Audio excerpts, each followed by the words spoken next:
A paz de Deus a todos. Venho falar a respeito do dízimo que está escrito aqui em Malaquias capítulo 3, do versículo 7 em diante. Que muitos falam, eu vejo muitos vídeos aí no YouTube, comentários em áudios no WhatsApp, grupos de WhatsApp, falando que dízimo não é dinheiro. Está totalmente equivocado, que dízimo é dinheiro sim, e é tudo. Não só alimento, como sempre foi dinheiro também, porque Abraão, ele deu dízimo de tudo que ele tinha, dos despojos, era tudo.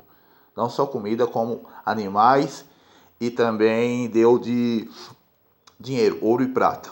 Que vejamos aqui em Malaquias 3, versículo 7 em diante, diz assim: Desde os dias de vossos pais, vos desviastes dos meus estatutos, e não os guardastes. Tornai-vos para mim, e eu tornarei para vós, diz o Senhor dos Exércitos. Mas vós dizeis, em que te havemos de tornar? Está vendo? O povo estava desobediente, não estava dizimando. Naquela época, era obrigatório, era lei dar o dízimo, entendeu? Então, hoje, quando a gente deixa de ajudar o nosso próximo, nosso semelhante, quando a gente tem condições, a gente está roubando a Deus. Em tudo na vida, entendeu? Quando a gente é patrão e não paga o que é justo para o funcionário, também a gente está roubando a Deus, porque não está sendo justo com aquele seu funcionário, entendeu? Aí o versículo 8 diz assim: Roubará o homem a Deus? Todavia vós me roubais, e dizeis, em que te roubamos? Nos dízimos e nas ofertas alçadas. Com maldição sois amaldiçoados, porque me roubais a mim, vós toda a nação. Vós toda a nação, estava falando do povo exclusivo, o povo de Israel. Só que entre aquele povo tinham pessoas que eram de outras nações, né? Mas serviam o mesmo Deus. Isso não é um caso. O versículo 10 é o chave que diz assim: Trazei todos os dízimos à casa do tesouro, para que haja mantimento na minha casa, e depois fazei prova de mim, diz o Senhor dos Exércitos. Se eu não vos abrir as janelas do céu, e não derramar sobre vós uma bênção tal, que dela vos advenha a maior abastança. Entendeu? Abrir as portas do céu, naquela época, era Deus mandar chuva para molhar a terra, para que a plantação viesse a vingar. As lavouras do povo de Israel viessem a dar fruto, entendeu? Sem chuva a terra não tem vida. Você me entendeu? O fruto nasce, mas nasce mirrado. E naquela época ele estava falando disso. Mas hoje, no tempo da graça, a palavra está falando abrir os céus. O que é do céu? Abrir os céus. É Deus lá do céu derramar suas bênçãos, tanto na nossa vida terrena como na nossa vida espiritual. Trazei todos os dízimos à casa do tesouro. Aí nego fala, eu vejo muitos aí no YouTube e nos grupos de WhatsApp falando que não era, que dízimo não era dinheiro. Como que não? Lógico que era, porque trazei todos os dízimos à casa do tesouro, para que haja mantimento na minha casa. Trazei todos os dízimos à casa do tesouro, para que haja mantimento na minha casa. O que é casa do tesouro? Casa do tesouro não guarda comida, meu amigo. Casa do tesouro guarda dinheiro, ouro e prata. Entendeu?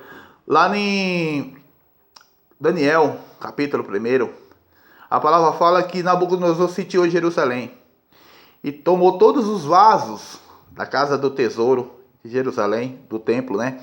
E levou para Babilônia e colocou na casa do tesouro do seu Deus.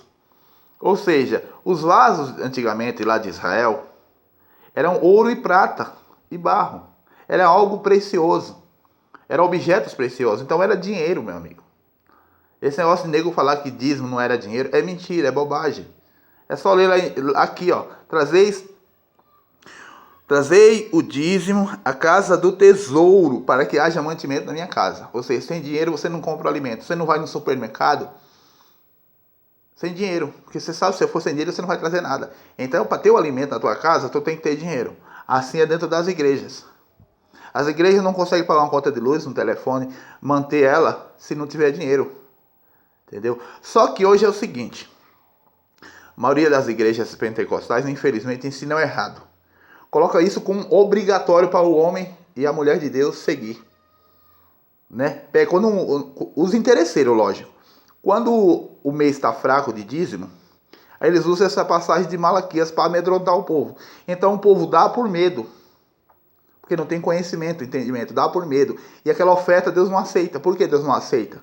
porque não foi dada de coração, entendeu?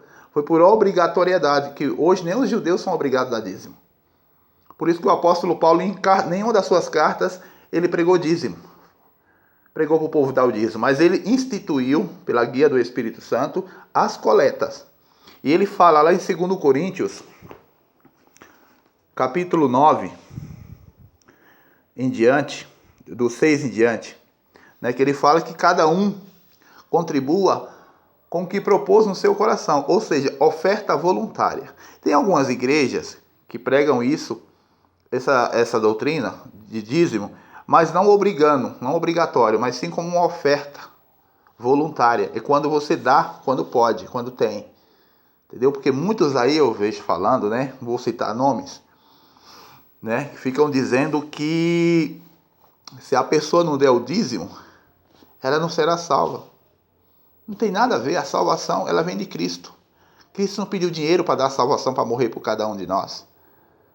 Ele se deu de graça, ele se pôs como transgressor da lei, se humilhou a si mesmo, para nos resgatar da mão da morte. Não dessa morte física, mas sim da segunda morte, que é a condenação da nossa alma, condenação eterna. Então, amados, se você segue essas doutrinas que te obrigam a dar dízimo, sai fora. Sai fora. Mas se você está dentro de uma igreja, dentro de uma denominação, que prega o dízimo como oferta voluntária, e não te obriga, não te força a nada, sim, siga essa doutrina, que boa coisa é. Entendeu? Mas não caia. Peça a Deus o discernimento das coisas, de como servir a Ele, que Ele vai te dar o discernimento, tá bom? Amém. Graças a Deus.